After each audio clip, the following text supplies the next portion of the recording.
ગુજરાત તકના માધ્યમથી હું ગુજરાતીઓને અહીંયા સાવધાન કરવા માંગુ છું, કેમ કે હવે વરસાદ નહીં પણ એક પ્રકારે મેઘ તાંડવ જોવા મળશે. વરસાદ આવવાનો છે.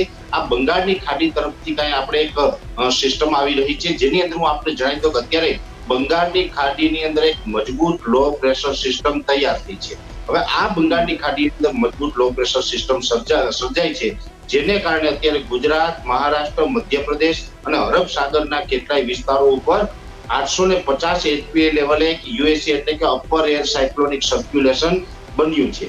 નમસ્કાર, આપ જોઈ રહ્યા છો ગુજરાત તક અને આપની સાથે હું છું સૌમ્યા. મેઘરાજાએ ધમાકેદાર એન્ટ્રી કરી દીધી છે. ટ્રેલર બાદ હવે પિક્ચરની શરૂઆત થઈ ગઈ છે. ત્યારે આવનારા દિવસોમાં ક્યાં કેટલો વરસાદ પડી શકે છે, ખાબકી શકે છે, તમામ વિગતો જાણવા માટે અમારા સાથે ઉપસ્થિત છે વેધર એક્સપર્ટ પરેશ ગોસ્વામીજી. પરેશભાઈ, સ્વાગત છે આપનું ગુજરાત તક પર. મારો પહેલો સવાલ, મોન્સૂન વરસાદની શરૂઆત થઈ ચૂકી છે. દક્ષિણ ગુજરાતમાં આપણે જોઈ જ રહ્યા છીએ, તેનું રૌદ્ર સ્વરૂપ પણ બહાર આવી રહ્યું છે. શું લાગે છે આવનારા દિવસોમાં ગુજરાતમાં વરસાદ કેવું રહેશે? સૌપ્રથમ તો બેન, આમ તો ગુજરાત તકના માધ્યમથી હું ગુજરાતીઓને અહીંયા સાવધાન કરવા માંગુ છું, કેમ કે હવે વરસાદ નહીં પણ એક પ્રકારે મેઘ તાંડવ જોવા મળશે. હવે અત્યાર સુધી જોવા જઈએ તો આપણે આ જુલાઈ મહિનાની 15 તારીખ સુધી એટલે કે 2024ના ચોમાસાની 15 જુલાઈ સુધી જે વરસાદો પડ્યા એ અરબ સાગરની અંદરથી કોઈને કોઈ કરંટ આવતો હતો, જેની અંદર એક બે વખત આપણે યુએસએ એટલે કે અપર એર સાયક્લોનિક સર્ક્યુલેશન સર્જાયું, જેને કારણે પણ રાજ્યના અનેક વિસ્તારોમાં વરસાદ પડ્યા. ઘણી વખત એવું બન્યું હતું કે આપણે શિયર ઝોન 850 એચપીએ લેવલે શિયર ઝોન જોવા મળ્યું, એને કારણે પણ વરસાદો હતા. અલગ અલગ જે કઈ પેરામીટરો હોય એના આધારે આપણે વરસાદો જોવા મળ્યા હતા. પણ અત્યાર સુધી જે વરસાદો જોવા મળ્યા હતા એ અરબ સાગરની કોઈને કોઈ સિસ્ટમને કારણે જોવા મળ્યા હતા. એ વરસાદો છે એ મોટાભાગે દક્ષિણ ગુજરાત અને સૌરાષ્ટ્રની અંદર જ વધારે પડતા જોવા મળતા હતા. ખાસ કરીને સૌરાષ્ટ્રની અંદર જ અત્યાર સુધી નોર્મલ કરતા વધારે વરસાદો ક્યારેક ક્યારેક નોંધાયા હતા. પણ હવે જે આપણે વરસાદ આવવાનો છે, આ બંગાળની ખાડી તરફથી કઈ આપણે એક સિસ્ટમ આવી રહી છે, જેની અંદર હું આપણે જણાવી દઉં કે અત્યારે બંગાળની ખાડીની અંદર એક મજબૂત લો પ્રેશર સિસ્ટમ તૈયાર થઈ છે. હવે આ બંગાળની ખાડીની અંદર મજબૂત લો પ્રેશર સિસ્ટમ સર્જાય છે, જેને કારણે અત્યારે ગુજરાત, મહારાષ્ટ્ર, મધ્યપ્રદેશ અને અરબ સાગરના કેટલાય વિસ્તારો ઉપર 850 એચપીએ લેવલે એક યુએસી એટલે કે અપર એર સાયક્લોનિક સર્ક્યુલેશન બન્યું છે. આ અપર એર સાયક્લોનિક સર્ક્યુલેશન છે એ સાથે મજબૂત ડિપ્રેશન છે એ આપણી ઉપરથી પસાર થવાનું છે. આજે 15 જુલાઈ છે, આજથી રાજ્યના અનેક વિસ્તારોની અંદર વરસાદની શરૂઆત થઈ ચૂકી છે. જોકે અત્યારે જે વરસાદો છે એ દક્ષિણ ગુજરાત અને મધ્ય ગુજરાત સાથે મધ્યપ્રદેશ બોર્ડર લાગુ વિસ્તારોની અંદર આજની તારીખે 15 તારીખના રોજ વરસાદો પડતા હશે, ત્યાં વરસાદો નોંધાતા હશે.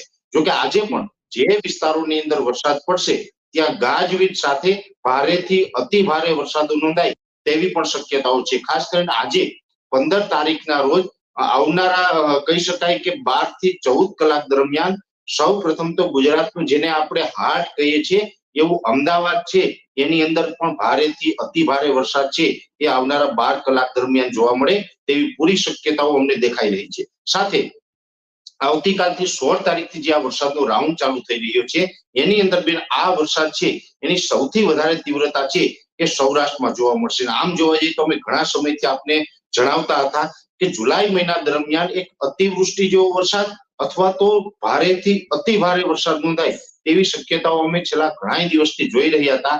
એ જ મુજબની પરિસ્થિતિ છે એ હવે આપણે ચાલુ થવાની છે, કેમ કે હવે જે વરસાદો પડવાના છે એ ઇંચની દ્રષ્ટિએ જોવા જઈએ તો સિંગલ ડિજિટમાં નહીં પણ ડબલ ડિજિટની અંદર પડશે. એટલે કે 9 કરતા વધારે 10, 11, 12, 15 આવા આંકડાઓ કે એની કે આપણી સામે આવશે આવતીકાલથી. એટલે કે 16 જુલાઈ 2024 થી લઈ અને 20 જુલાઈ 2024 આ જે 5 દિવસનો સમયગાળો છે, આ 5 દિવસના સમયગાળા દરમિયાન જે વરસાદ વધારે પડવાની શક્યતાઓ છે તેમાં સૌ પ્રથમ તો મધ્યપ્રદેશ બોર્ડર લાગુ વિસ્તારો, જેમાં મહીસાગર હોય, દાહોદ, ગોધરા છે અને છોટા ઉદેપુર, આ જે મધ્ય ગુજરાતના જે ભાગો છે એમાં પણ ભારેથી અતિ ભારે વરસાદ નોંધાશે. એ સાથે જે અમદાવાદ હોય અથવા તો આણંદ, નડિયાદ અને કપડવંજ જેવા વિસ્તારો છે એમાં પણ સામાન્ય કરતા વધારે વરસાદ જોવા મળે તેવી પૂરી શક્યતાઓ છે. એ સાથે દક્ષિણ ગુજરાતના જે તમામ વિસ્તારો છે જેમાં ભરૂચ, અંકલેશ્વર, રાજપીપળા, સુરત, વલસાડ, વાપી, બારડોલી, બીલીમોરા, ડાંગ આ તમામ વિસ્તારોની અંદર પણ આવનારા 2 દિવસ જેમાં 16 અને 17 તારીખ એમ 2 દિવસની અંદર અતિ ભારે રૌદ્ર સ્વરૂપ સાથે અને કહી શકાય કે મેઘ તાંડવ જોવા મળે એવી શક્યતાઓ પૂરેપૂરી છે. એટલે દક્ષિણ ગુજરાતના તમામ નાગરિકોને હું આપના માધ્યમથી સાવધાન કરું છું કે નીચાણવાળા વિસ્તારોમાં કોઈએ ન રહેવું, ખાસ કરીને રાત્રિના સમયે ન રહેવું, કેમ કે રાત્રિએ પછી વધારે વરસાદ હોય તો સ્થળાંતર કરવું ખૂબ મુશ્કેલ થતું હોય છે. એટલે ખૂબ કાળજી રાખવાની જરૂર છે. બીજી વાત છે સૌરાષ્ટ્રની. સૌરાષ્ટ્રની અંદર સાર્વત્રિક તમામ જિલ્લાઓની અંદર વરસાદની શક્યતાઓ છે. એમાં પણ ખાસ કરીને જે દરિયાઈ કાંઠાના જિલ્લાઓ છે, જેમાં ગીર સોમનાથ, જુનાગઢ, પોરબંદર, દ્વારકા અને અમરેલીના અમુક વિસ્તારો છે, એની અંદર અતિ રૌદ્ર સ્વરૂપ સાથે વરસાદ તૂટી પડશે અને કહી શકાય કે ઘણી વખત કે જમીનો ખોદી નાખે એવા વરસાદો છે, એ પણ સૌરાષ્ટ્રના દરિયાઈ કાંઠાના જિલ્લાઓમાં જોવા મળે તેવી પૂરી શક્યતાઓ છે. બાકી જે મોરબી, સુરેન્દ્રનગર હોય, રાજકોટ છે, બોટાદ, ભાવનગર છે, આ તમામ વિસ્તારોની અંદર પણ ભારેથી અતિભારે વરસાદો નોંધાય તો એમાં કોઈ નવી વાત નથી. સૌરાષ્ટ્રના દરેક જિલ્લાઓની અંદર સારા વરસાદ નોંધાશે. એ સાથે કચ્છ જિલ્લો છે, એની અંદર પણ એકંદરે ખૂબ સારા વરસાદો જોવા મળે તેવી શક્યતાઓ અમે માની રહ્યા છીએ. કચ્છની અંદર 17 અને 18 જુલાઈ એમ 2 દિવસ સુધી વરસાદ છે એ અતિ ભારે જોવા મળશે. એમાં પણ દરિયાઈ કાંઠાના વિસ્તારો જે છે કચ્છના, એની અંદર પણ વધારે વરસાદની શક્યતા રહેલી છે. ખાસ કરીને જોવા જઈએ સૌમ્યાબેન, તો મધ્ય ગુજરાત અને ઉત્તર ગુજરાત આ બંને રીજન એવા હતા કે જ્યાં અત્યાર સુધી 2024ના ચોમાસાનું કોઈ સારું પરફોર્મન્સ અત્યાર સુધી આપણે જોવા નથી મળ્યું. એનું મેઇન કારણ તમામ જે સિસ્ટમ હતી એ અરબ સાગર તરફથી આવતી હતી, જેને કારણે ઉત્તર ગુજરાત અને મધ્ય ગુજરાતને કોઈ ખાસ લાભ નહોતો મળ્યો. મોટા ભાગે જ્યારે બંગાળની ખાડીની જે સિસ્ટમ આવતી હોય છે, એ સિસ્ટમ છે ને ઉત્તર ગુજરાત અને મધ્ય ગુજરાતને સારા વરસાદો આપતું હોય છે. એવી રીતે અત્યારે આપણે આ બંગાળની ખાડીની સિસ્ટમ છે, જેને કારણે મધ્ય ગુજરાત અને ઉત્તર ગુજરાત, અને ખાસ કરીને ઉત્તર ગુજરાતનું પાટણ, મહેસાણા, સાબરકાંઠા અને બનાસકાંઠા 4 જિલ્લા છે, એ 4 જિલ્લાની અંદર ઓલ ઓવર જોવા જઈએ તો આપણે અત્યાર સુધી વરસાદની ઘટ રહી છે, પણ આ તમામ ઘટ છે એ હવે આપણે 16 થી લઈને 20 જુલાઈ દરમિયાન પૂર્ણ થઈ જશે અને હવે આપણે ઉત્તર ગુજરાતમાં પણ ખૂબ સારા વરસાદો જોવા મળે એવી પૂરેપૂરી શક્યતાઓ છે. ઉત્તર ગુજરાતની અંદર જોવા જઈએ તો 5 થી લઈ અને 7 ઇંચ સુધીના વરસાદની શક્યતાઓ હાલ અમે માની રહ્યા છે. પછી એમાં એવું બની શકશે કે એકલ દોકલ સેન્ટર એવા હશે કે જ્યાં 7 ઇંચ કરતા વધારે 10-12 ઇંચ સુધીના વરસાદો છે એ પડીએ, પણ મોટા ભાગના વિસ્તારો જે ઉત્તર ગુજરાતના છે, જે 4 જિલ્લા મેં આપને જણાવ્યા, એ 4 જિલ્લાની અંદર 5 થી લઈ અને 7 ઇંચ સુધીના વરસાદો નોંધાશે. ખાસ કરીને દક્ષિણ ગુજરાત અને સૌરાષ્ટ્રના જે ભાગો છે એ તમામ ભાગોની અંદર 10 ઇંચ કરતા પણ વધારે વરસાદ નોંધાશે અને ઘણી જગ્યાએ આપણે કહી શકાય કે અતિવૃષ્ટિ અથવા તો નુકસાની જેવો માહોલ છે એ આવનારા દિવસની અંદર જોવા મળે તેવી શક્યતાઓ છે. ખાસ કરીને હજુ પણ આપણે એક વખત ફરીથી તારીખ અને વિસ્તારો જણાવું છું સૌમ્યાબેન. 16-17 તારીખ આ 2 દિવસ એવા છે કે જેમાં દક્ષિણ અને સૌરાષ્ટ્રની અંદર મેઘ તાંડવ થઈ શકે છે. કચ્છની અંદર 17 અને 18 તારીખે અતિ ભારે વરસાદની શક્યતાઓ છે અને આ વરસાદો ડબલ ડિજિટમાં હશે. નીચાણવાળા વિસ્તારોમાં ન રહેવું. નીચાણવાળા વિસ્તારોમાં ન રહેવાની અપીલ કરવા પાછળનું એક મેઇન કારણ છે, જ્યારે પણ વરસાદ પડતો હોય બેન, ગમે એટલી સ્પીડથી વરસાદ પડે પણ 1 કલાકની અંદર 3.25 ઇંચ વરસાદ પડે, એનાથી વધારે ન પડી શકે. આ એક કુદરતી એવરેજ છે. પણ આ જે અત્યારે આપણે અસ્થિરતા આપણી ઉપરથી પસાર થવાની છે, એ એટલી મજબૂત અસ્થિરતા છે કે 1 કલાકે 3.25 ઇંચ કરતા વધારે વરસાદ પડશે, જેને કારણે જો 3.25 ઇંચ સુધીનો વરસાદ પડે ને 1 કલાકની અંદર બેન, તો આપણી જમીનની સપાટી એવી છે કે પાણીનો નિકાલ કરી શકે એટલું પાણી જમીન ઉપરથી નીકળી જતું હોય છે.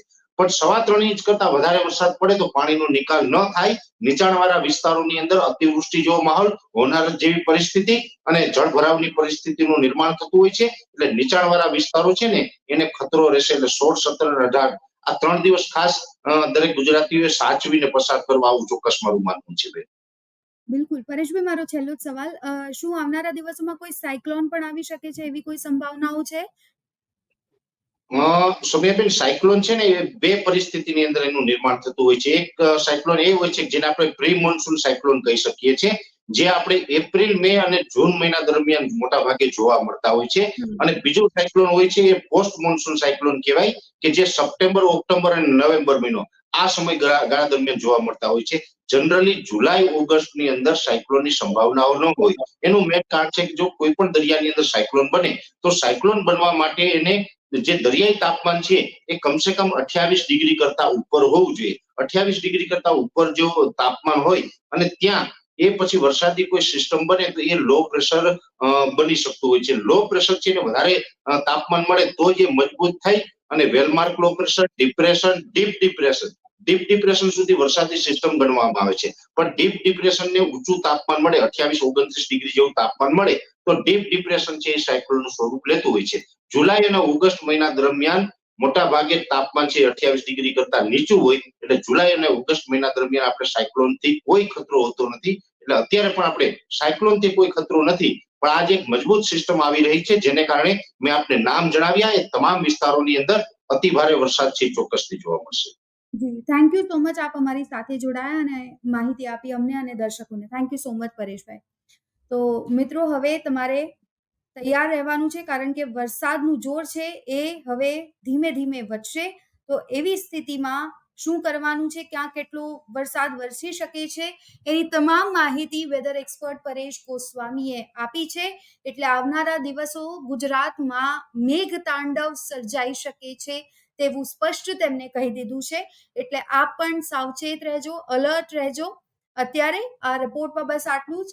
ગુજરાતના તમામ મહત્વના સમાચાર જાણવા માટે અને જોવા માટે અચૂકપણે યુટ્યુબ પર અમારી ચેનલ ગુજરાત તકને સબસ્ક્રાઇબ કરવાનું ન ભૂલતા, ફેસબુક પર અમારી ચેનલ ગુજરાત તકને લાઇક કરવાનું ન ભૂલતા, અને આ સાથે જ ગુજરાતના અને દેશના તમામ મહત્વના સમાચાર વાંચવા માટે અચૂકપણે લોગિન કરજો અમારી વેબસાઇટ ગુજરાતતક.in. અત્યારે બસ આટલું જ. ફરી મળીશું. નમસ્કાર.